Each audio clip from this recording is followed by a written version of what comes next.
Moi kaikki musiikkikatulaiset! Mulla on täällä vieraana Bianca Morales ja Katri Somerjoki. Kertokaa missä me ollaan. Me ollaan Viking Gabriellalla ja tässä on 2 päivän tämmönen ihana iskelmäviikko, eli Kiuruveden iskelmäviikko teemaristeily käynnissä, jossa Solo ry:n yhdistyksen jäsenet on saanut myös olla mukana tuikkimassa 2 iltana täällä lavalla. Ja todellakin ollaan esitetty kotimaista musiikkia aika reippaastikin, uusia biisejä ja erilaisia teoksia, mitä harvemmin kuullaan telkkarissa tai esimerkiksi valtakunnan radiokanavilla. Tämähän on Solo. Kyllä. Juuri näin. Laineilla.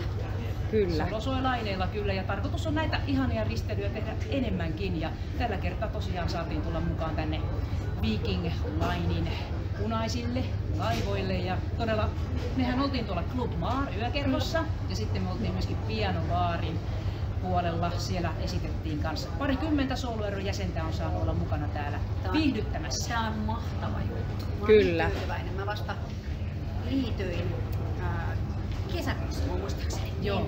Niin nyt heti pääsin tänne. Niin Kyllä, minä ja olin niin kiitollinen tästä. ihanaa, ja Katri on muuten mukana sitten meidän Solo soi Vol 3 kokoelmalevyllä. Meillähän on Solo-yhdistys on jo julkaissut 2 kappaletta tämmöisiä Solo soi Vol kokoelmalevyjä, jossa kullakin äänitteellä on 20 eri raitaa, jossa siis Solo ry:n solistiset muusikot ja kapellimestarit loistaa.